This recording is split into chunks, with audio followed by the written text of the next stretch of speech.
All right, couple of things here, guys. Number one, iron condors. There are a few factors within the iron condor that I think are very, very significant to consider, if I can get that out. And one of them is to look at each of the option Greeks as you build it. If you consider delta, gamma, theta, and vega, every strategy has a Greek profile. Okay, the iron condor, we all know what the spread looks like, but how does it actually function? That comes down to the way that you really will trade it. Okay, iron condors. So when I look at an iron condor, and here, and bring up my window here, what do we got? Well, we've got potential profit, if I can spell, profit, and loss,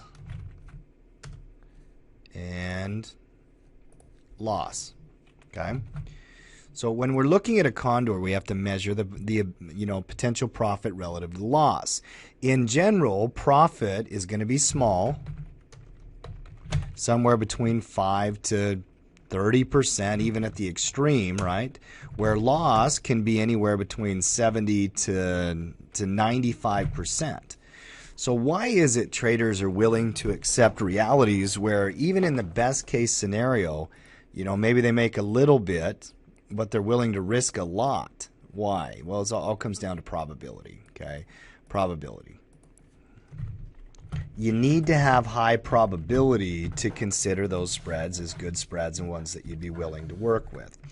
I personally like index condors. I think they, anytime you deal with 4 legs on an option, it gets a little bit more complicated. There's no question about it. But let's examine each of the option Greeks one at a time, and let's kind of think about them.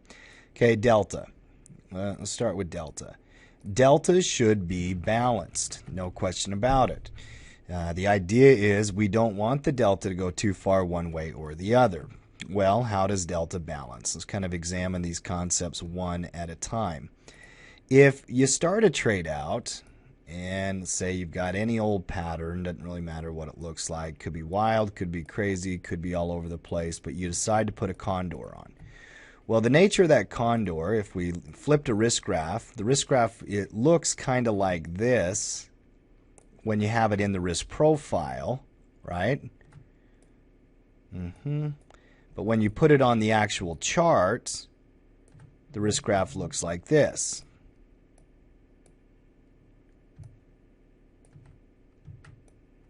Okay. So what makes a delta kick? What makes the delta go up and down? What makes the delta gain or lose? When you put the trade on, the delta should be like 0. Okay? Because the sum total of all the different options, which by the way there are 4 of them, the sum total of all the different options will make these, I gotta pick my favorite color here, we'll make them orange. Okay, you're selling and you're buying. So you've got a positive option, and this one, move this over. On that leg, on the left leg, that is bull put. Okay, positive put. Go Broncos, you bet. Hey, Paul, easy now. I'm going to have to change colors. Okay.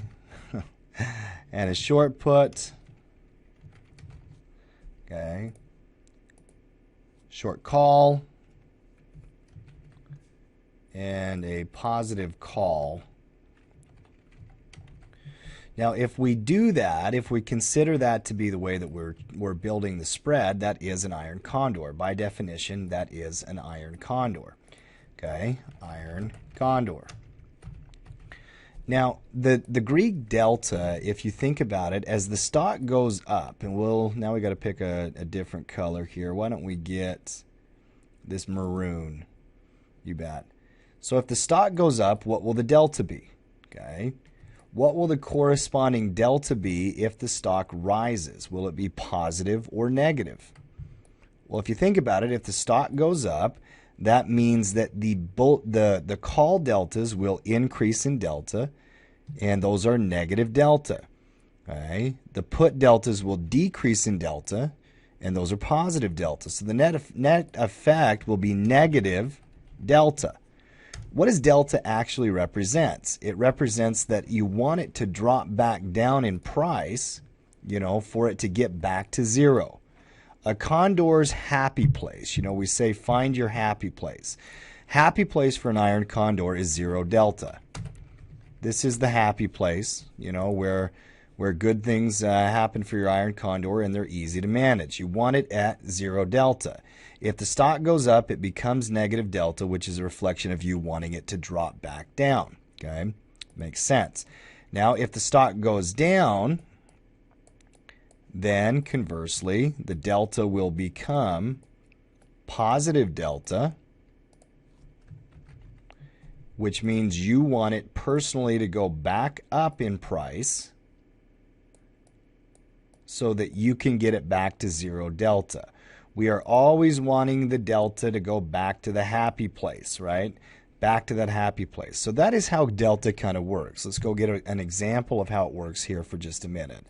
Bring open Thinkorswim. Let me click on the Analyze tab, and I'll bring up any old iron condor that I got if I can get this thing to work. And I love iron condors. They're good strategies. Being slow on me. Froze on me earlier. Not patient enough. Not patient enough to let my computer work, and now it's screaming at me. All right, there's an error message. No wonder. Performance problem. Yep, I got you, TD Ameritrade. You've been having performance problems lately. Let's get that fixed, huh? All right, RUT is an index option. We were starting to talk about that just a minute ago earlier, so we'll go ahead and talk about that right now. So here's the RUT. Here are the index options. And let me see if I can get these to come up. Click on risk profile, you bet. Deselect everything. Let me find my longest term iron condor. You sure? These ones right here. Okay. Actually, I'll build a new one. I'll simulate one out so that it's neutral delta to start with. So I'm going to go out 53 days. I'm going to locate a delta near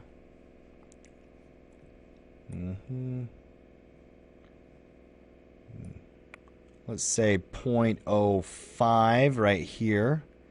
That would be the 985 strike. If I go to 1,000, that's 0.07. That's within the guidelines I usually give people, so we'll do that. So we'll sell the 1,000. We will buy the 990. I like 10-point windows in general. 1,000 is 1,160 points down. So we'll find another 7 delta up here. That's only 90 points up. It's going to put me too imbalanced on the call side. I want 100 points. We're going to go to the 05 right here. We're going to sell this one. 10 points, buy that one. Okay. Now, if we look at this iron condor, the nature of the delta, if I reset the slices, okay, I'm simulating an iron condor, which, by the way, if we look at the chart, this is an iron condor, correct? Those of you, if you're out there watching this and you've never traded a lot of iron condors, look at the picture. Now look at all the pictures I've been drawing. That is an iron condor. Iron condor has that. It looks like a plateau. You know, where I'm from here in Utah, we've got the San Rafael Swell is a canyon in a desert area where I kind of grew up, and they have all these rolling plateaus, and they're really kind of interesting geography and landscape and whatnot. So you got that flat top, that kind of reminds me of the iron condor. If we go back into Thinkorswim, you'll see the flat top in here, potential profit in the middle, and risk on both sides. Now, let's come up with some numbers here for our case study. Yep, let's bring up paint. Speaking of painters, I got painters outside my office, and they're running that paint machine. You guys know what that sounds like? You know, the automated paint machines that, yeah, they can really crank that engine pretty loud. So if you can hear that, I apologize. It's kind of buzzing in my ears, but we'll ignore it. Yeah, they're loud. I got to tell you though, I never really knew the power of them until my dad rented one on a construction job about 20 years ago. And what would take us a week to paint before, we painted it in like a day. You know, this one house that we'd spec'd out and built. So they are pretty slick. I mean, modern technology makes your life a lot easier when you're doing construction jobs, right? All right, so here's our case study on RUT. to help us understand all of the different option creeks. Now, if we do this, let's build our iron condor. Let's draw our picture. Okay.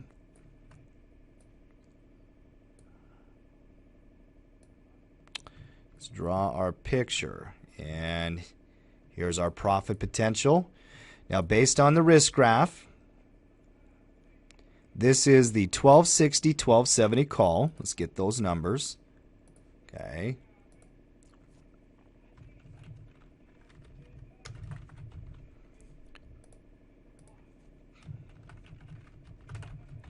That's what builds the bear call side of it. And then we also have the 1,990 put.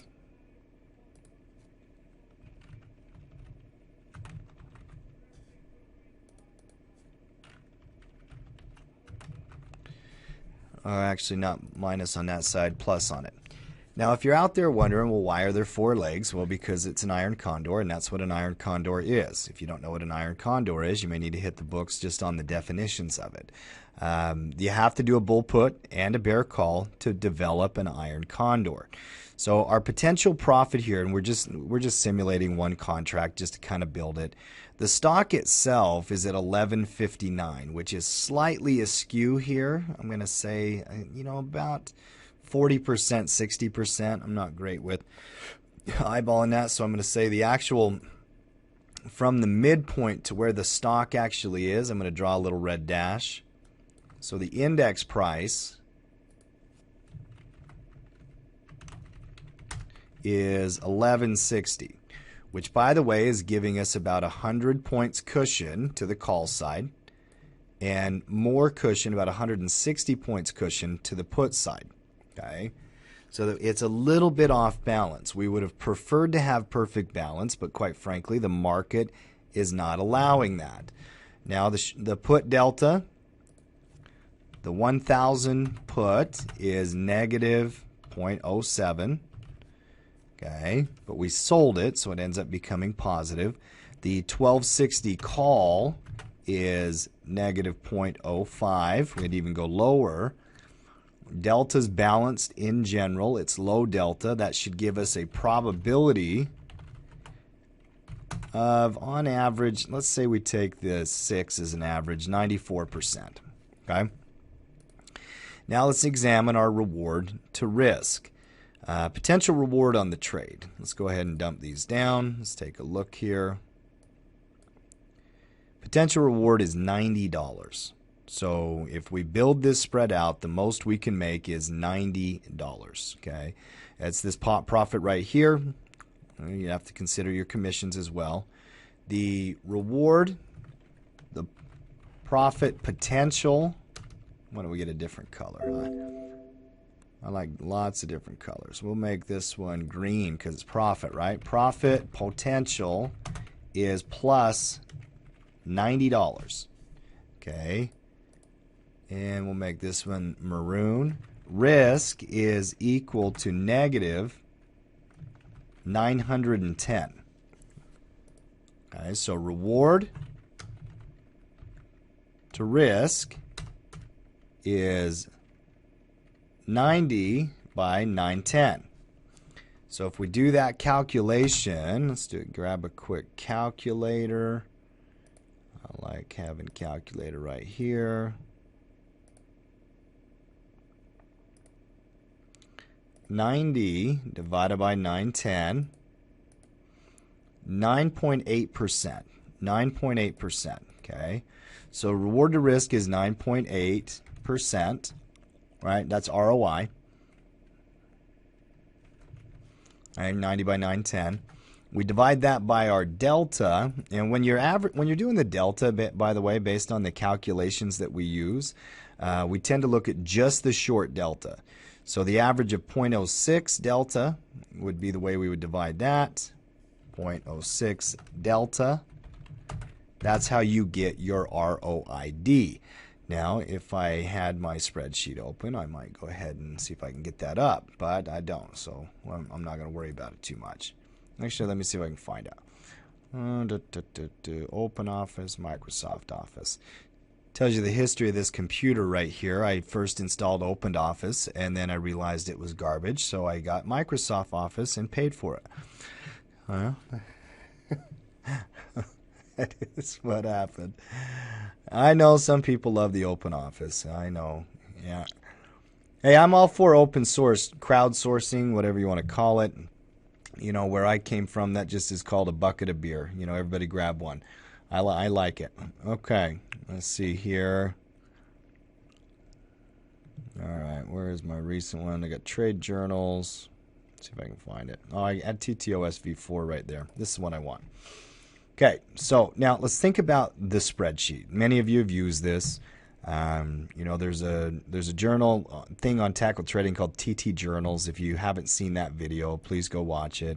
There's stuff on Iron Condor research. We use it all the time. So if I put in RUT here and I put in the price was 11.59. The ATR in terms of volatility movement is 16.77. Okay. 16.77. I'm using the November option. That November option happens to be 53 days until expiration. The short call strike was 1260. Short call delta 0.05. Long call strike was 1270. Did we do December? Good catch. I like it. So I wanted to. Let's double check. December 15. Okay, good. So let's simulate. Yep, because it's 53 days. Good. Good catch. All right, good to have teammates. Make sure you didn't call the wrong play. All right, okay. Short put strike is 1,000. Short put delta 0.07. Long put strike was 990. Now, the net credit here, as based on what it was built on, was 0.90. Okay. The buying power effect was 910. And actually got to convert this to 90. Forget to do that. Okay, ROID at 165 is fine. Whenever you go further than 45 days out, your standard ROID in the calculator, it's not going to work out that great. It's not that you have to pass on the trade. I would be fine with this trade. I would actually put the trade on just based on systems because, you know, the nature of the system. 9% ROI in 53 days, is that okay? Yeah, that's fine. You know, that's good, actually. If you think about it, I'm trying to do 7 into 53. How many weeks is that? Okay, so 7 into 49 is 7.5 weeks, right?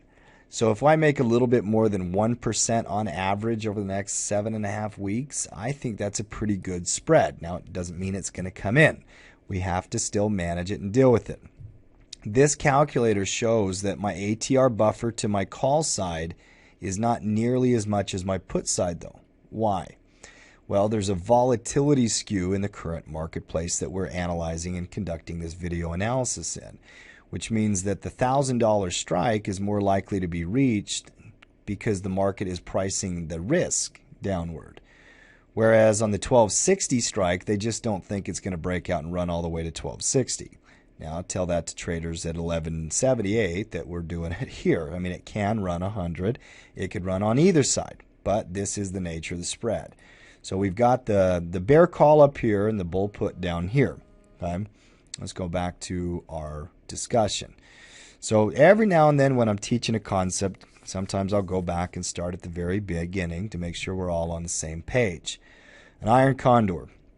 An iron condor, we're looking for high probability and trying to generate some profit even though we're accepting a larger loss. We're trying to balance the delta. Sometimes we have to naturally unbalance the delta. We're looking at those numbers right now. The iron condor profit happens if it stays in the middle. The loss happens if it exceeds one side or the other. Looking at the iron condor, your happy place is right where the current or the market stock price was. So the stock price. Okay. So if you build a good iron condor, it's probably because you had the right stock price, okay? You know, you put it right in the middle, you had enough cushion, it stayed in the middle, and it ended up generating a profit. Delta will stay neutral if it stays near that stock price. If it goes up, it will become negative. If it goes down, it will become positive, okay? That is the nature of how delta works. Now, to confirm that, let's go look at the risk graph here on this one that we've theoretically built. If the index goes from 1160 to, let's say, 1200, not all the way in the money, but somewhat upward, you'll notice that the delta goes from 0, okay, here, to about -3. Now, if it goes to 1220, it then becomes -4. If it goes to 1240, it becomes -5. Do you see how the higher I go, 1260 becomes -6. 1280 becomes negative. It's now -6. It's just all the way in the money now. Delta always shows you what direction the trade wants to move to make money. So when deltas become negative because the condor has gone up in price, it's explaining to the trader that they want it to go back down in price to generate a profit. That's the idea. That's the nature of how that delta works. So now let's think about downward. If it goes to 1100, delta becomes positive 1.8. If it goes to 1080, see, the further it goes down, the higher the delta becomes. 1060, let's keep typing numbers in here. 1040, it gets to 3. 1020, it gets to 3.5. You see how the lower the number I put in the slice, the higher the delta becomes. Now, this is very important because if you put on a lot of iron condors or a lot of contracts, the higher the delta, the more daily risk that you're taking. And we don't like that. We want as much cushion as we can. Now, that's not a lot of delta for one contract, if you think about it. A lot of times a trader will go out and buy like 50 or 60 delta just when they buy an option. But for a lot of iron condor traders, especially the very conservative types that are trying to get as much cushion and balance as they can, they want to learn how to hedge the delta. More on that towards the end of our discussion and our presentation today. Back to our conversation. Okay, over here. So if we have 9.8 divided by the delta, we did do a calculation here. The actual ROID, not standard, but actual, is 165%. Okay, 165%. That usually fits within your rules. Got no problem there. And that concept is called ROID. That's literally just ROI divided by the average delta. You can generate some rules around there. Okay. Interesting. You guys agree, by the way? Let me catch my breath here for a second. Interesting stuff. I'm just kind of unloading thoughts out there into the universe right now. Okay. All right. Okay, let's go back and let's examine the second option Greek, gamma. Iron condor traders should be deeply afraid of gamma. Well, afraid's not a good phrase, but you should prepare for gamma risk. The gamma, the best situation is you want it low. You want it low. And the reason why we're going out in time is to bypass putting on a new trade. See, I'm going to show you some examples. We'll open up the 3-day option, and I'm going to change my layout to delta, gamma, theta, vega. See, if you do just a very, very short-term option, then your gamma rate is going to be pretty high, like 0.02 here, okay?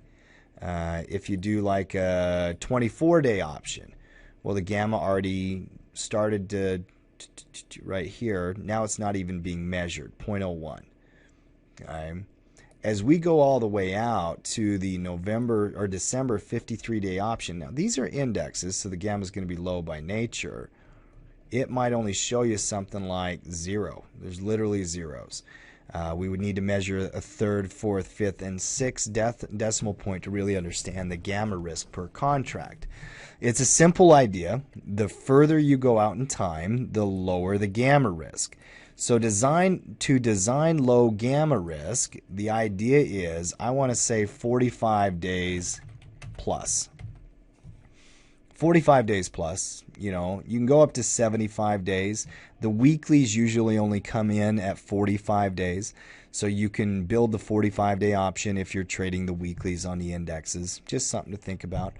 Keeps the gamma low, keeps you with a lot of cushion, all that kind of stuff. Theta, well, the nature of going out 53 days or 45 days or however far you do it, the theta is going to be lower. It will be positive, but lower. It's just more conservative by going out and offsetting gamma risk. See, the nature of the beast is this. You can't have both, okay? You can't have low gamma risk and high theta. You have to take one or the other. I think gamma is enough of a consideration to try to prevent that I want to go further out to reduce gamma risk, even if I do have to sacrifice theta. The idea, and we'll see if my artistic skills in paint are very good. The idea with the time decay curve, by the way, and watch this. Watch this, Dean. Oh, no. Oh, that was a fail. Epic fail. Hold on. Now watch this. We'll see if I can get my time decay. There we go. Look at that. Oh, epic fail. Hold on. I don't know what I'm doing here. Let's see here. I want to get one squiggly line with one hilltop showing it straight down, and then I want to click it. Perfect. Okay. Don't touch it, right? Don't touch it and it won't break. Guys, I barely can tie my own shoes, let alone use a computer. So here we are. All right, 4 months, 3 months, 2 months, 1 month. You know, buyers of options tend to go out 4 months or 3 months for a reason, to avoid time decay and exploit volatility. Sellers of options tend to be in this curve. Now, it is true, if you go like 1 week, the theta will be highest, okay? Theta gains as time decay occurs, okay? Do you guys agree with that? Do you guys agree with that? Theta gains as time decay occurs in general. So sellers of options tend to like to be in somewhere in here. So here we are at 30 days or 60 days, and you're generally, what we just did is we entered a trade. Our iron condor trade was right at 53 days, or sometimes we'll do them at 45 days. This is kind of the sweet spot. And the reason is, and I'm going to use an analogy because this picture makes me think about it, it's like getting on a water slide. You know, you're going to get on at the top, start slowly, but then you're eventually just going to really rapidly go down that slide, right? So we want to get into our trade when it's safe and let it develop, and then take advantage of the rapid time decay and enjoy and say, whee, all the way down. I've been singing songs today, so you cannot kill my good mood, I promise. You could tease me from now until the end of the night. I would still make bad jokes, and I might even sing more, okay? So here, there you go. There you go. This is the sweet spot. We are at sellers of options. We're taking advantage of time decay, and there we go. So the idea here, going back, theta is positive but lower by going 45 days out plus. What about vega? In general, the vega is going to be somewhat in the middle. This is kind of a balanced vega. It's balanced. So volatility will impact the trade some. Volatility doesn't really have a huge impact when you're in very short-term options. It can have a very big impact when you're in longer-term options. Volatility is a consideration here. There's no question about it. It's something you just have to read. You have to learn how to read the VIX and understand how to sell when you're supposed to sell, or a different mindset. Guys, the idea here is if you go low enough delta, you don't have to do much. Now, I have a question I want everybody to think about out there. The way we've designed this trade, okay, with balanced volatility, positive theta but lower because we're going out in cushion, eliminating gamma risk, delta balance, 95% probability with, and this one I guess would be about a 9% potential ROI. Okay, so my profit here is not even 5, it is 9. Is it a good spread? Is it a good spread? Hold on that thought. Second, yeah, there's Solon coming in. You know, is it a good spread? Second, if delta goes up or down, how do we hedge and protect? If it goes up, are we going to delta hedge it back to zero, or are we going to trigger an auto buyback at this resistance? Management piece is an entire other, entire class, quite frankly. So we can leave that for another time here for right now. Third, by understanding the balance, are we comfortable with an imbalance on the put side relative to the call side? Are we comfortable by looking at this trade, looking at 165% ROID against a 6 delta with a 9.8% ROI? Does the call side make us concerned? Maybe. I don't think so. The ROI looks pretty good. Last, getting in on the sweet spot in time decay, is that the right approach to avoid some of the other Greek risks, like the delta being balanced? That's great. Gamma is reduced almost to nil. That is very, very important, actually the very significant part of this trade. Okay. Are we comfortable with the spread? Last, as a trader, would you be willing to put this trade on and only manage it 1% of the time? Or even set it up as an auto management to trigger you into a spread? I want you to think about a system right now. What if every time the 45-day option, 45-day weekly, eventually becomes the 38-day weekly, and the 31-day weekly, and the 24-day weekly, and the 17-day weekly, and the 10-day weekly, and the 3-day weekly, doesn't it? If you did every one of them 45 days out, and as they develop, eventually over time, you have less days and less days and less days. So now, all of a sudden, you're in up to 7, boom, boom, boom, boom, boom, 7 different contracts. Okay? So 7 iron condors. Now, if we also add in the 60-day, 2-month option when we can get it, well, now we're at another one. Now we're in 8 iron condors, aren't we? Okay. 8 iron condors, well, that's a lot of management, isn't it? What if instead of micromanaging all of the iron condors, you're putting them on at different points in time, okay? And that naturally also kind of gives you different wings and different legs and different things to do. Because, and I'm going to use this little pink. We're going to go with pink. So you say you enter one here and the next one here, and you just enter them every Monday. System. Would we be willing to let that just develop and let the pieces fall where they may? Could we live in a system where we have no management except for crashes or significant breakouts to hedge delta? What trader would be willing to do that, right? And pink doesn't show up well enough, so we're going to do blue. Okay. And how do we do it?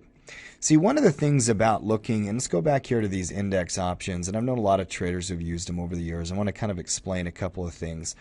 One thing about the index options that you got to remember is that when you build one, there is significant amount of negotiation between the spreads. Some traders could even do this entire theory of what I'm explaining here with a 1 or 2 delta. Okay. Could we trade a 1 delta all the way down here at like the 900 strike, just accept less money? Well, let's run the numbers. Let's say we do a 2 delta. Okay, so instead of the 1,000 strike, 900, 890, which is 2 delta on that side, that's 260 points. Now, on this side, we'll get all the way out to 2 delta. That's 1,300, 1,310. Now, our numbers are a lot smaller, aren't they? In fact, looking at the RUT, our net delta being 0.02. Let me see if I can type in here.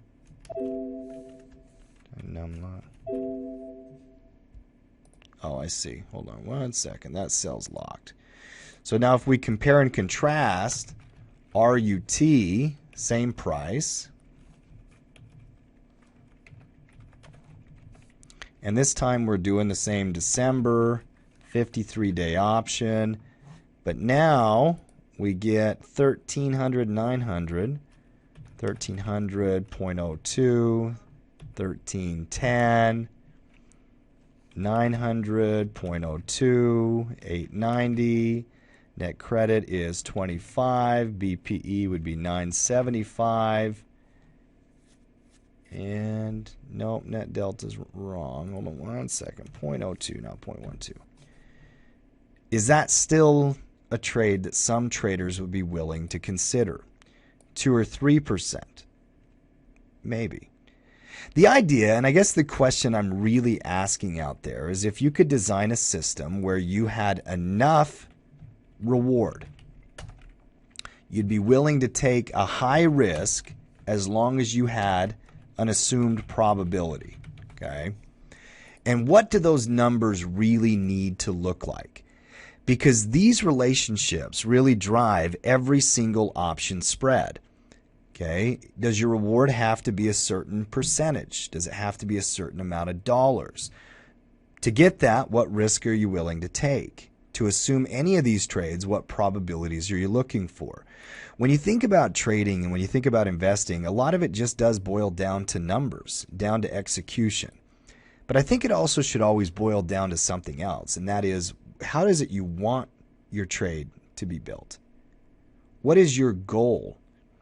You know, if your goal is to put a spread on that you don't have to micromanage so that you can pick up an extra few bucks, you know, maybe you're not hitting home runs, maybe you're not growing your account 10% a month, but you're growing at 2 or 3, then maybe cushion should be your number one priority.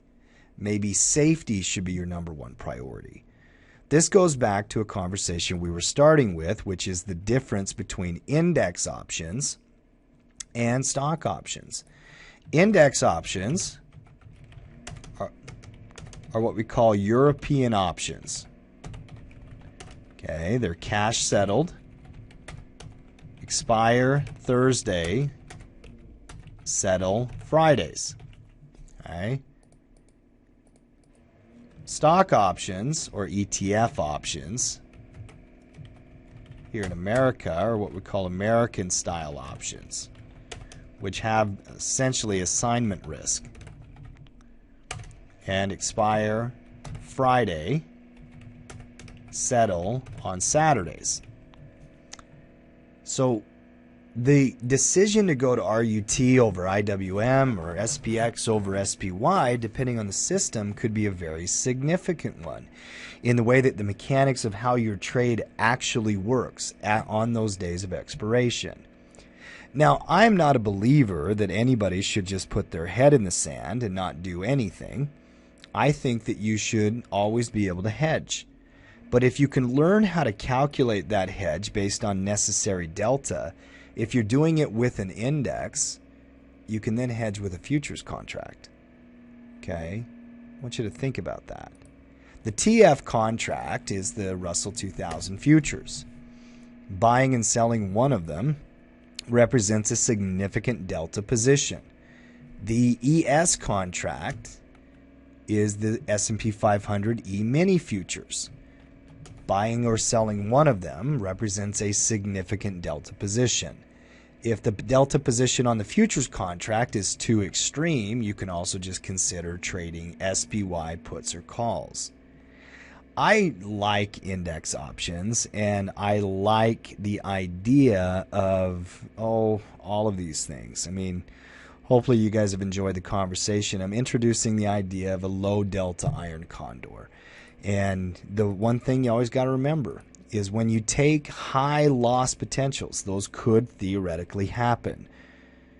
But go back and back test it. You should never take somebody's word 100%. You should test in paper and back testing on what you think you can execute. But so many systems are required that you have an understanding of the underlying theory, the mechanics on how to execute it, the theory on how time decay and gamma and volatility work. how you're going to build it out, how many you're going to build out, what your position sizing is going to be.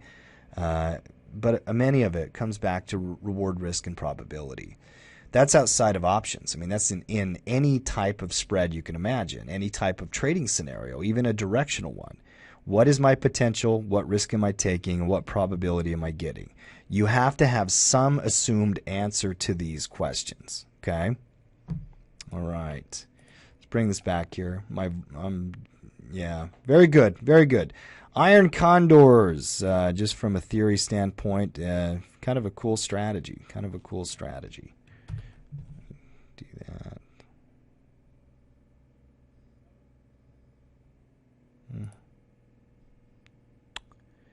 And let's see here.